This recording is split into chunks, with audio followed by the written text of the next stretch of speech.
சூப்பரான முருங்கை கீரை சூப் எப்படி பண்ணுறது அப்படின்றத பார்க்க போகிறோம். அதுக்கு முன்னாடி முக்கியமான விஷயம், இந்த முருங்கை கீரையை பற்றி நம்ம தெரிஞ்சுக்க போகிறோம்.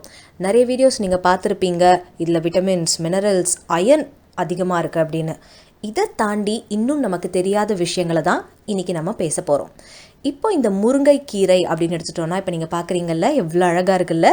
ஸோ இதில் இருக்கிற நியூட்ரிஷன்ஸ் என்னென்ன அப்படின்னா, விட்டமின் ஏ இருக்குது, vitamin B1, B2, B3, B6, vitamin C, calcium, potassium, iron, magnesium, phosphorus and zinc.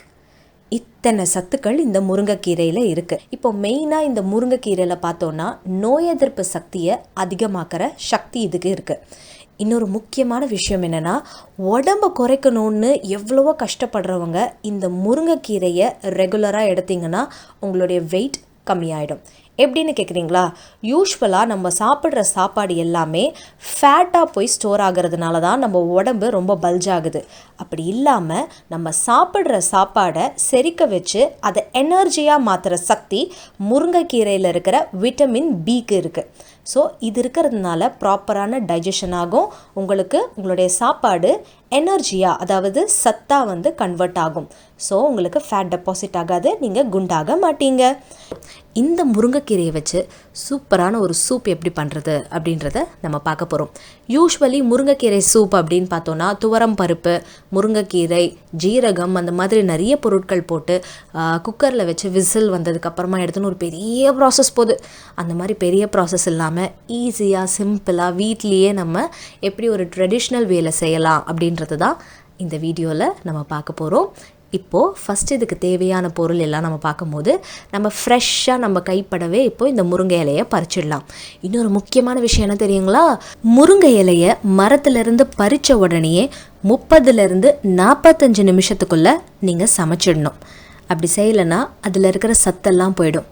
எத்தனை பேர் நம்ம மார்க்கெட்லேருந்து முருங்கைக்கீரை வாங்கிட்டு ஃப்ரிட்ஜில் ஸ்டோர் பண்ணிவிட்டு அதை 1 வாரம் கழித்து இல்லை 2 நாள் கழித்து சமைக்கிற பழக்கம் இது எல்லாமே பண்ணிகிட்ருக்கோம். அது டோட்டலி தப்பு.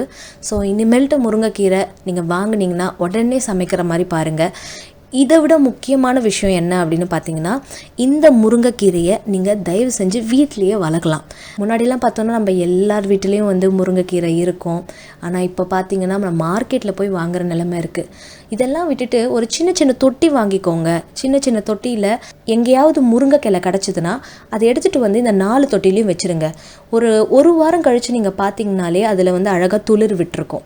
ஸோ இது 4 செடியுமே நல்லா நீங்கள் பராமரிச்சிங்கன்னா உங்களுக்கு ஆல்டர்னேட்டிவாக நீங்கள் எடுத்துக்கலாம். ஸோ நமக்கு தேவையானதை நாமே செஞ்சுக்கலாம். ஸோ இந்த மாதிரி நீங்கள் வீட்லேயும் முருங்கைக்கீரை வளர்க்குறத ஒரு ப்ராக்டிஸாகவும் கொண்டு வரலாம். முடி கொட்டுற ப்ராப்ளம் இருக்கிறவங்களுக்கு ஒரு சூப்பரான மெடிசன் என்னென்னா இந்த முருங்கைக்கீரை தான். ஸோ இதில் இருக்கிற இந்த அயர்ன் கண்டென்ட், யூஸ்வலாகவே நம்ம உடம்புல சிகப்பு அணுக்கள் அதிகமாக இருந்துச்சுன்னா நமக்கு அனீமியா அப்படின்ற ப்ராப்ளம் வராது. அனீமியா இல்லாத போது கண்டிப்பாக நம்ம முடி ஸ்ட்ராங்காக வளரும். ஸோ லேடிஸ்க்கு இருக்கிற பெரிய ப்ராப்ளம் இந்த அனீமியா. அதுக்கு பெஸ்ட் மெடிசன் இந்த முருங்கைக்கீரை. நமக்கு யூஸ்வலாகவே ஸ்கின்னில் நிறைய ப்ராப்ளம்ஸ் வரும் இல்லையா? ஆன்டி ஃபங்கல், ஆன்டி வைரல், அந்த மாதிரி நிறைய மெடிசன்ஸ் நம்ம தேடிட்டே இருப்போம். வைரல் இன்ஃபெக்ஷனாக இருந்தாலும் சரி, பூஞ்சக்காளான் மாதிரி இன்ஃபெக்ஷன் வரும் இல்லையா, அந்த மாதிரி இன்ஃபெக்ஷனாக இருந்தாலும் சரி, பாக்டீரியாவால் வர இன்ஃபெக்ஷன்ஸாக இருந்தாலும் இந்த முருங்கைக்கீரையை தோலில் அப்ளை பண்ணால் நமக்கு நல்ல ஒரு எஃபெக்ட் கிடைக்கும். உங்களுக்குலாம் ஞாபகம் இருக்கா? சின்ன வயசில் நமக்கு தொண்டை கட்டிட்டா உடனே வீட்டில் இருக்கவங்க என்ன பண்ணுவாங்க? முருங்கை இலையை எடுத்துகிட்டு வா, சுண்ணாம்பு கொஞ்சம் எடுத்துகிட்டு வா, கொஞ்சம் உப்பு எடுத்துகிட்டு வா, 3த்தையும் அரைச்சி 10 மாதிரி தொண்டையில் போட்டால் மறுநாளே சரியாயிடும் அப்படின்னு சொல்லுவாங்க.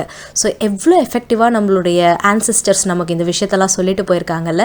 ஸோ இது நல்ல anti fungal, anti viral property கொண்டது. இந்த முருங்கை இலையை யார் யார் சாப்பிடக்கூடாது அப்படின்றத இப்போ நம்ம தெரிஞ்சுக்கலாம். ஃபஸ்ட் மேஜர் ப்ராப்ளம் அப்படின்னு பார்த்தோன்னா மலட்டுத்தன்மை. இது மேல், அதாவது ஆண்கள் எடுத்துக்கொள்ளும் போது அவங்களுக்கு மலட்டுத்தன்மை நீங்கிடும். அதுவே கருத்தரிக்கணும்னு நினைக்கிற பெண்கள் எடுத்துக்கும் பொழுது என்ன ஆகும்னா அவங்களுக்கு அந்த கருத்தடை அப்படின்றது ஆரம்பிக்கும். அதனால் இதை ஆண்கள் எடுத்துக்கலாம். பெண்கள் கருத்தரிக்கணும்னு நினைக்கிறவங்க அதிகமாக எடுத்துக்காதீங்க, சரிங்களா? அடுத்த ப்ராப்ளம், இது தைராய்டுக்காக மெடிகேஷன்ஸ் எடுத்துக்கிறவங்களா இருந்தீங்கன்னா தயவு செய்து முருங்கைக்கீரையை அவாய்ட் பண்ணிடுங்க. எதனாலனா தைராய்டு ப்ராப்ளம்ஸ் இருக்கிறவங்களுக்கு முருங்கைக்கீரை சாப்பிட்டா அந்த தைராய்டு ப்ராப்ளம் குணமாயிடும். ஆனால் அதுக்காக நீங்கள் மாத்திரை எடுத்துகிட்டு இருக்கும் பொழுது இந்த முருங்கைக்கீரையை சாப்பிட்டீங்கன்னா மாத்திரையும் ஒரு எஃபெக்ட் கொடுக்கும், இந்த முருங்கைக்கீரையும் ஒரு எஃபெக்ட் கொடுத்து உங்களுக்கு ஒரு சைடு எஃபெக்டை கொண்டு வந்துடும். அதனால் முடிஞ்ச அளவுக்கு தைராய்டுக்கு நீங்கள் மாத்திரைகள் எடுத்துகிட்ருக்கீங்கன்னா தயவு செஞ்சு முருங்கைக்கீரையை அவாய்ட் பண்ணிடுங்க. ஸோ இந்த மாதிரி பழுப்பு கீரையெல்லாம் எடுத்துருங்க. அதே மாதிரி இந்த மாதிரி பெருசாக இருந்துச்சுன்னா இதில் இருக்கிற காம்பையும் எடுத்துகிட்டு குட்டி காம்பெலாம் மட்டும் டைஜஷன்ஸ்க்காக நம்ம யூஸ் பண்ணிக்க போகிறோம். சரிங்களா? ஸோ என்டையராக இப்போ எல்லாத்தையும் நம்ம எடுத்தாச்சு.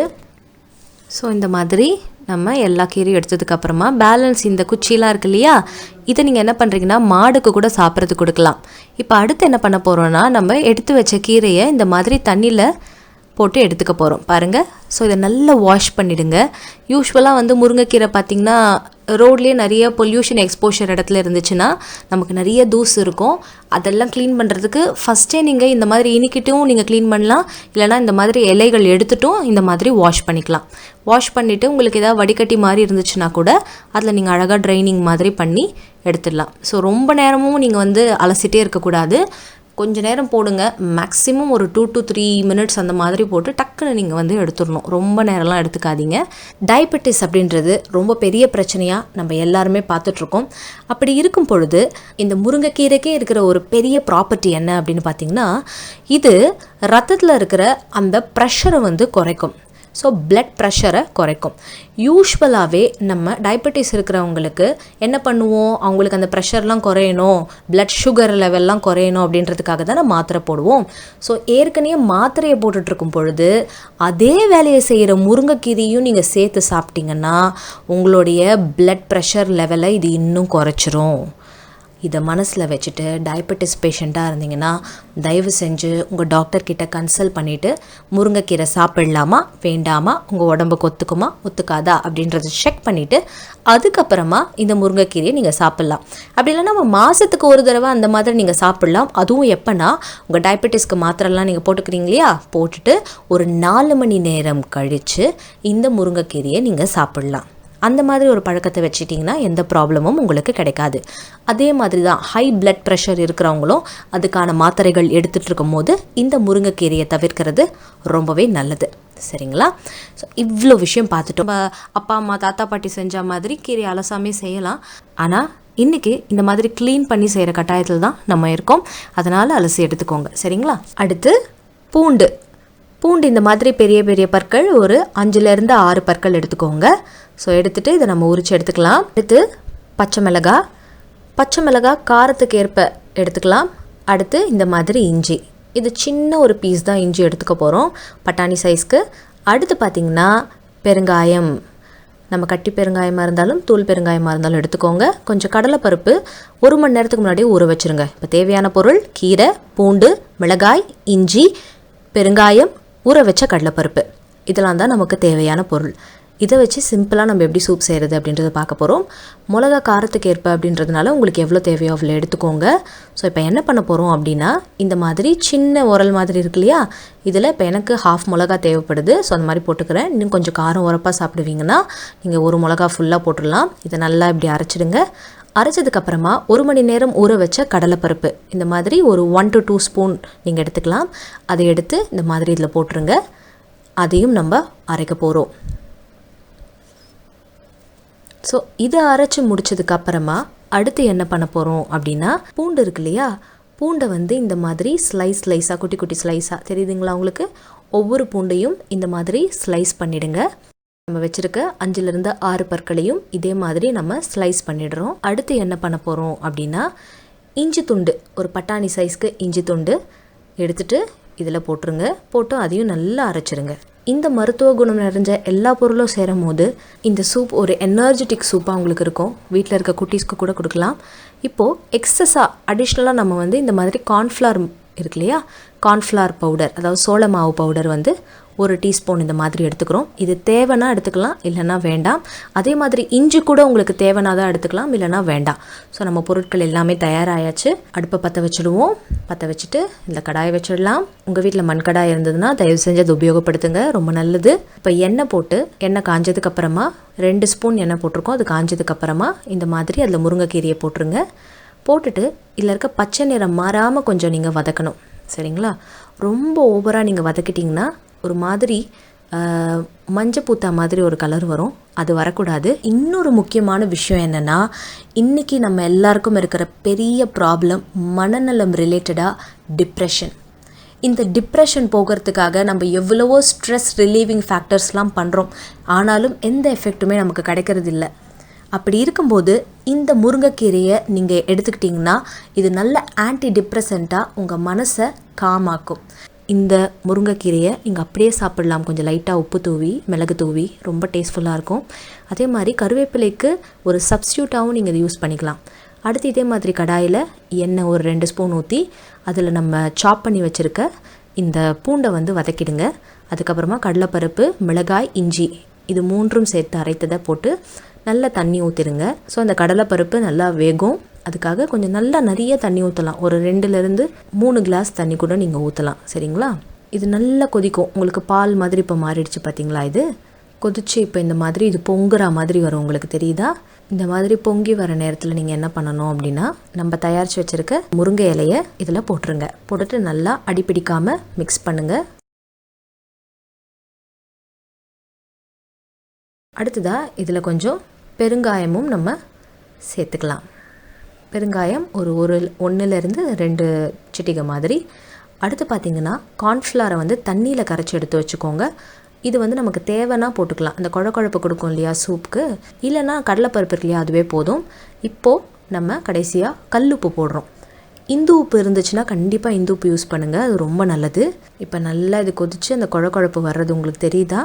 கடலைப்பருப்பு வந்து எப்படின்னா நம்ம இடித்து போடுறதுனால அது ஒரு பருப்பு மாதிரி மேலே உங்களுக்கு அப்படியே வந்து துணுக்குகள் வந்து மிதக்கும், பார்க்க நல்லாயிருக்கும். இதுவே நீங்கள் பவுடராக கடலைப்பருப்பு போட்டிங்கன்னா அந்த மாதிரி துணுக்குகள் மிதக்காது. ஸோ இப்போ பார்த்தீங்கன்னா இந்த முருங்கைக்கீரை சூப் தயாராகிடுச்சு. இதில் நம்ம தேவைக்கேற்ப மிளகு, உப்பு சேர்த்து நம்மளுடைய சுவைக்கேற்ப இதை உபயோகப்படுத்திக்கலாம். இது குறித்து உங்களுக்கு ஏதாவது டவுட் இருந்ததுன்னா மறக்காமல் நம்மளுடைய கமெண்ட் பாக்ஸில் உங்களுடைய டவுட் எல்லாமே எங்களுக்கு கேளுங்க, நாங்கள் ஆன்சர் பண்ண காத்துட்ருக்கோம். ஸோ இவ்வளோ ஹெல்த் பெனிஃபிட் இதில் இருக்குது. இதை எவ்வளோ எடுத்துக்கலாம் ஒரு நாள் அப்படின்னு தானே உங்கள் எல்லாருக்குமே கேள்வி இருக்கும். சராசரியாக ஒரு மனுஷன் 5லேருந்து 10 கிராம் இந்த முருங்கை இலைகளை கிராம் கணக்கில் நம்ம எடுத்துக்கலாம். இதில் முக்கியமாக நம்ம தெரிஞ்சுக்க வேண்டிய விஷயம் என்ன அப்படின்னா, நம்ம எப்போவுமே ஞாபகம் வச்சுக்க வேண்டியது, நம்ம எந்த நோயுமே இல்லாமல் இருக்கோன்னா அந்த டைமில் நீங்கள் எந்த ஒரு மூலிகையுமே வந்து எடுத்துக்கலாம், சரிங்களா. அடுத்த விஷயம், உங்களுக்கு ஏதாவது ஹெல்த் ரிலேட்டட் ப்ராப்ளம்ஸ் இருக்குது, அதுக்காக நீங்கள் மெடிகேஷன்ஸ் எடுத்துகிட்ருக்கீங்க அப்படின்னா, உதாரணத்துக்கு ஹார்ட் ப்ராப்ளம் இல்லை டயபெட்டிஸ் இந்த மாதிரி ஏதாவது ப்ராப்ளம் இருந்து அதுக்கு மெடிகேஷன் எடுத்துகிட்ருக்கீங்கன்னா அந்த டைமில் இந்த முருங்கைக்கீரை, மூலிகை இந்த மாதிரி விஷயங்கள் எடுக்கிறத நீங்கள் கொஞ்சம் டாக்டர்கிட்ட கன்சல்ட் பண்ணி எடுத்துக்கணும். இது எல்லாத்துக்கும் மேலே அளவுக்கு மிஞ்சினால் அமிர்தமும் நஞ்சு, நமக்கு தெரியும் இல்லையா. அதனால் எந்த ஒரு ஃபுட் ஐட்டம் மூலிகையாக இருக்கிறத நீங்கள் எடுத்தாலுமே அதை ஃபஸ்ட்டு ப்ராப்பராக நமக்கு செட் ஆகுதா அப்படின்னு டெஸ்ட் பண்ணணும். அதை எப்படி பண்ணுறது அப்படின்னு தானே கேட்குறீங்க. ஸோ அதுக்கு என்ன பண்ணலாம் அப்படின்னா, நீங்கள் இந்த முருங்கை இலை இருக்கு இல்லையா, இதை எடுத்துக்கோங்க. 1 வீக் ஒன்ஸ் இதை வந்து சாப்பிட்டு பாருங்கள். உங்களுக்கு எந்த எஃபெக்ட்டுமே காட்டலைன்னா அதுக்கப்புறமா 3 நாளுக்கு ஒரு தடவை இதை நீங்கள் சாப்பிட ஆரம்பிக்கலாம். அதுக்கடுத்து உங்களுக்கு செட் ஆச்சுன்னா ஒரு நாள் விட்டு ஒரு நாள் இதை நீங்கள் வந்து சாப்பிட ட்ரை பண்ணலாம், சரிங்களா. இன்னும் சூப்பரான உங்களுக்கு தேவையான பல வீடியோஸ்கள் அடுத்தடுத்து நாங்கள் போஸ்ட் பண்ண போகிறோம். எங்களுடைய சேனலுக்கு உங்களுடைய சப்போர்ட்டை சப்ஸ்கிரைப் மூலமாக தெரிவிங்க. அடுத்த வீடியோவில் உங்களை சந்திக்கிறோம். அதுவரை உங்களிடமிருந்து விடைபெறுகிறோம் யூடியூப் பார்வையாளர்களே. நன்றி.